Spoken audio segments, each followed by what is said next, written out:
icho kwadi muri Zimbabwe kutaura kuno kwatira tiri mukati menhefenya tiri mukati mekufafadza kuti tiri matima nabose nyika ino but ndadzika kuenderera mberi muri Zimbabwe rega ndipesano nichiri vapo kure vankapo nemurume wandinaye pano pasi pemvuri wandiri kupinda mukati mekure vane kubwereketa Zimbabwe ndikada kutaura panguva iro muzukuru wa sekuru mwana wekubereka Zimbabwe akasimba veduwe hanedu ndo dambudziko renyu baba Isabel taurai muri yeZimbabwe kuti muri kuona Monya Rebecca Nyemba border post alongside Monya Rebakokwe kada munhu wakatsuka kuti si rikiti ayaya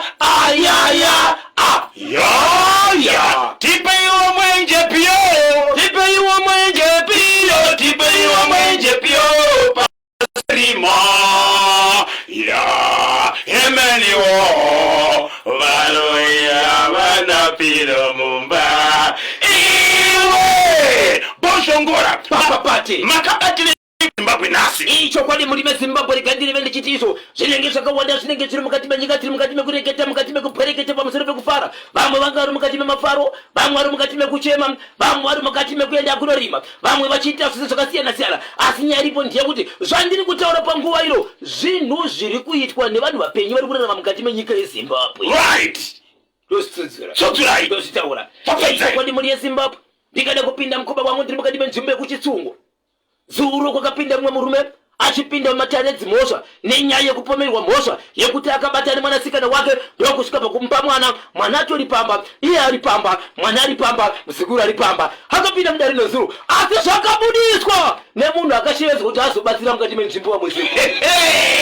baba ndokuti hongu icho kwadi munacho ichi right icho kwadi muri Zimbabwe ndiri mukati mekufamba kudaro ndopinda mukoma wangu yandinoshevedzera kuti iyo kumbire mukoma keboard kumbire imashi central ndekwangu kako ndekwangu kwawanikwa mufi wechikadzi ari kufamba nembwa yake hapana chidindo panoda chidindo hapana chidindo Joshua hapana chidindo panoda chidindo hapana chidindo Joshua hapana chidindo panoda chidindo Joshua mati mufi putu murandakadzi right akashayika akavigwa kudaro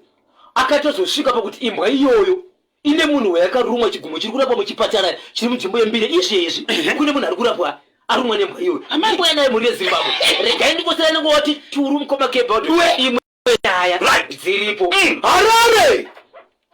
distor tuturai kune murume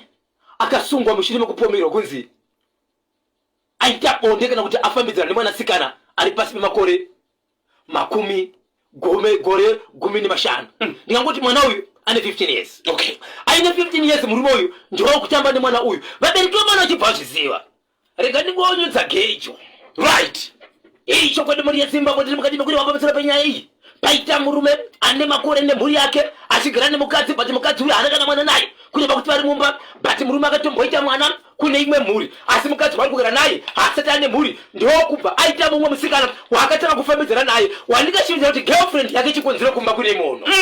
inzwa muri yeZimbabwe inzwa murunde rume kana une mukadzi kumba ukaita mumwe pasaidi anonzi girlfriend right muroora dondo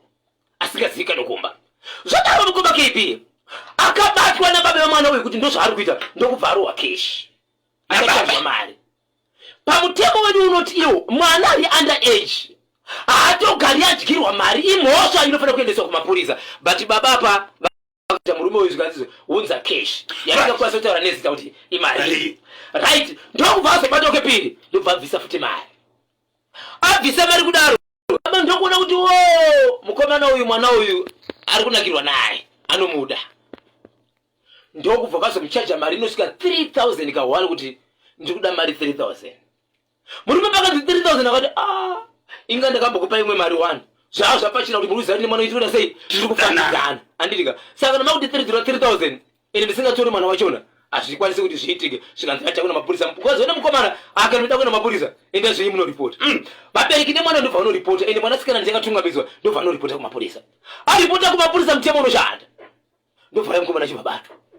ndobva kanzwa mukati ndobva anzi kukoti ndokubva anzi 20 dzakanaka 20 years mutemo ndokubva waongororwa kuti wakambopara makangani kubva kumashure vane dzavanobvisa ndokubva abvisirwa 8 ndobva asara ne12 asara ne12 ndobva kanzwa mukati first week iyoyo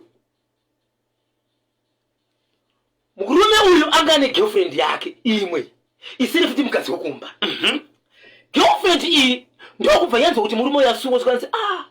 ne girlfriend yangu ne boyfriend yangu tawirirana but vanhu ava vaisangana kwakunombuyiwa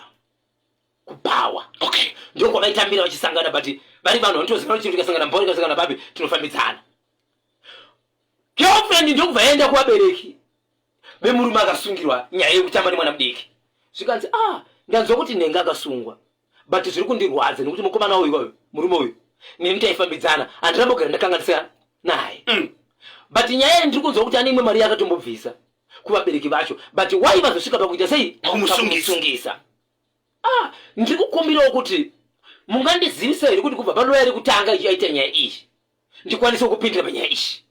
ndione kuti mukomana uyu haangakwanise here kuti apiwe bail anje panzi okay then kana pane zvinozotsvagwa zvisagwa ari pai ari panzi nekuti ndiri kurwadziwa nechimwe changu mapepasi mamakechobva kunoya rekutanga ane mukadzi wemusungwa mukadzi uyu aenda kuvabereki vemusungwa ende musungwa uyu ane mukadzi wake right mapepasi ese ari kubva kuchii kwemukadzi wemusungwa vabereki pavakaudzwa nyaya iyi vakati waine mwenzera yakanaka mukadzi uyu nova girlfriend mukoma kepika aritozikanwa nevanhu vechisanganisira nemukadzi wemusungwa uyu kuti igirlfriend yechi yemurume wangu saka vabereki pavakaenda kumukadzi kumuroora vachiti izvo tiri kukumbirawo mapepasi aya loya rakadai pane munhu ari kuti anogona kutibatsira but aroda bepa iroro ndopada kutangira nyaya yake zvikanzi munhu wacho ndiani zvikanzi ndirudo pakangonzi ndirudo zvikanzi girlfriend yemurume wangu musamira kuti muda kuti murume wangu irini atoro negirlfriend ka zvikanzi nevabereki vaiinzwa muroora murume wako anzi 12 years 12 years upenyu ndokunge mwari ada kuti adzoka ari mupenyu ikoko kana akuri kuti uyu mugirlfriend akwanisa kuti munhu abude obva uya panze vachitema zvavo vese kana kuti kubatsira chete but iye achirarama muri mese panapa kunasinge zvakanaka mukadzi utsika madziro akati handibudise chinhu mapepa ndisikukupai izi beta murume wangu agare mukati imomo but paanobuda ari murume wani ari murume wangu zvikanzi 12 years muroora vabereki vakasvika pakutodya gaka kusvika pakutorwadziwa kuti aiwa zviite kusvika vaita zvenoise zvokuti muroora akabudisa chii mapepa girlfriend mukoma kb ndokubva yamiramira zvechokwadi muchinda ndobva kuda panzi ari papeyo